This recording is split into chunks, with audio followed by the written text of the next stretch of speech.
So hi everyone, welcome to the channel again. और आप सबको एक नोटिफिकेशन मिल ही चुका होगा कि एमसीए की तरफ से एक नया रूल आ चुका है। हर बार बहुत सारे चेंजेस आते हैं और इस बार भी एफएमजीज के लिए फिर से एक नया रूल आ चुका है।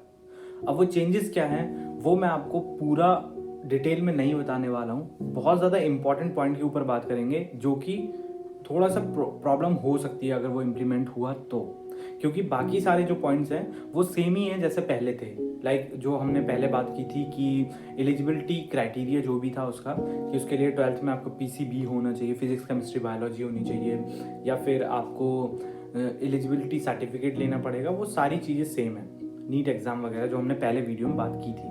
बट अगर इन 4 पॉइंट्स की बात करूं जो मैं आपको बताने वाला हूं, ये थोड़ा सा प्रॉब्लम क्रिएट कर सकते हैं एफएमजीज के लिए। सो ये आपको पता होना ज़रूरी है। बट वीडियो को आगे बढ़ाने से पहले मैं आपको एक डिस्क्लेमर देना चाहता हूँ कि ये सारे जो रूल रेगुलेशन हैं ये अभी पूरी तरह से इम्प्लीमेंट नहीं हुए हैं। अब ये बात मैंने इसलिए बोली क्योंकि पहले भी 2002 में भी बहुत सारे नए रूल आए थे एफएमजीज के लिए, पर वो कैंसिल हो गए थे। सो हो सकता है ये सारे रूल रेगुलेशन भी कैंसिल हो जाए, इम्प्लीमेंटेशन ना हो इनका। लेकिन अब क्योंकि ड्राफ्ट आया ऑफिशियल तो हो सकता है ये सब। तो गाइस बात करते हैं नंबर 1 पॉइंट की।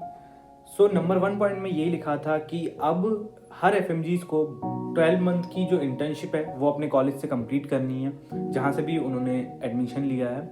और उसके बाद वो जो इंटर्नशिप है वो होनी चाहिए सेम एज इंडिया में जैसे कि हर डिपार्टमेंट में ड्यूटीज़ लगाते हैं, वैसे ही हर डिपार्टमेंट में आपको ड्यूटीज़ देनी पड़ेंगी जहाँ पर भी आप अपना एमबीबीएस कर रहे हैं किसी भी अब्रॉड की कंट्री में।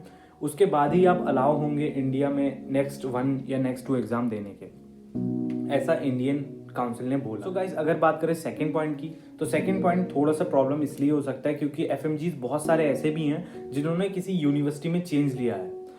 मतलब इनका कहना यह है कि आप जिस भी यूनिवर्सिटी में एंटर करते हैं आपको उसी यूनिवर्सिटी से ग्रेजुएट भी होना है। मतलब आप जो ट्रांसफर लेते थे बीच की यूनिवर्सिटी, मतलब बीच के सालों में 1 या 2 साल में, बहुत सारे स्टूडेंट ऐसे थे जो ट्रांसफर लेते थे दूसरी यूनिवर्सिटीज में, वो अब एमसीआई अलाउ नहीं करेगी अकॉर्डिंग टू द ड्राफ्ट। जैसे कि ये ड्राफ्ट आया तो अब ये अलाउ नहीं होगा। सो अगर आप लोग प्लान कर रहे हैं पहले से ही कि यूनिवर्सिटी चेंज लेने का, या फिर आप ले चुके हैं, जो ले चुके हैं उनके लिए तो पता नहीं आगे क्या रूल रेगुलेशन होगा, बट जो लोग प्लान कर रहे हैं लेने का, सो उनसे मैं यही कहूँगा कि अभी कुछ या फिर 1 या 2 सेमेस्टर आप अभी रुक जाइए, क्योंकि जब तक ये रूल रेगुलेशन का पूरी तरह से पता नहीं चलता कि क्या होने वाला है, तब तक आपके लिए थोड़ा सा आप सेफ रह सकते हैं इन सब चीज़ों से।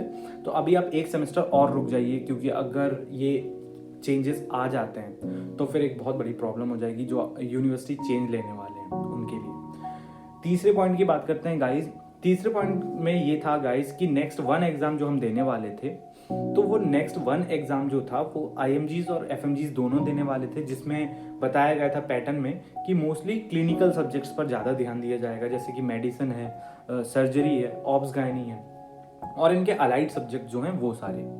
बट अभी एफएमजीज के लिए नहीं होने वाला है ऐसा। एफएमजीज के लिए वो सारे सब्जेक्ट, ऑल 19 सब्जेक्ट पूछे जाएंगे, जिसमें कि एनेटमी से लेकर मेडिसिन, साइकेट्री, ऑल जो 19 सब्जेक्ट हैं वो सारे पूछे जाएंगे एफएमजीज के लिए। बाकी आईएमजीज के लिए सिर्फ जो उनके क्लिनिकल सब्जेक्ट्स रहने वाले हैं फाइनल ईयर के, बस वही होने वाले हैं। अब ये होना इसलिए भी ज़रूरी था क्योंकि उनके लिए वो एग्ज़ाम उनका फाइनल ईयर का एग्ज़ाम होगा और हमारे लिए स्क्रीनिंग एग्ज़ाम होगा। तो एक तरह से थोड़ा सा यहाँ डिफरेंस आ सकता है। और फिर ये भी है कि हो सकता है कि जो हमारा एग्ज़ाम होगा एफएमजीज का उसमें नेगेटिव मार्किंग ना हो, क्योंकि उनके उसमें हो सकता है नेगेटिव मार्किंग हो।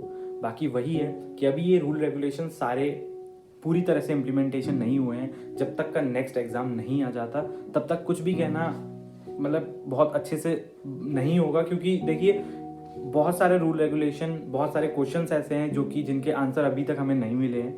तो जब तक पूरी तरह से इम्प्लीमेंटेशन नहीं हो जाता तब तक कुछ नहीं कहा जा सकता। बाकी 4th पॉइंट की अगर बात करें गाइज, तो नेक्स्ट 1 और 2 जो है अब 2 साल के अंदर अंदर हमें क्रैक करना पड़ेगा। पहले से हमें ये लगता था जैसे कि एफएमजी में भी था कि अनलिमिटेड उनका अटेम्प्ट हम दे सकते थे, बट नेक्स्ट 1 और 2 एग्जाम क्लियर करने को आपको विद इन 2 ईयर में आपको क्लियर करना पड़ेगा। अगर 2 ईयर के अंदर अंदर आपने क्लियर नहीं किया नेक्स्ट एग्जाम, सो एमसीआई अलाउ नहीं करेगी अगेन इंडिया में प्रैक्टिस करने के लिए। सो ये थे कुछ रूल रेगुलेशन। आप लोग कमेंट में गाइस जरूर बताइए कि आप लोग क्या सोचते हैं इन रूल रेगुलेशंस के बारे में, क्या ये आने चाहिए। और thank you so much for watching this video.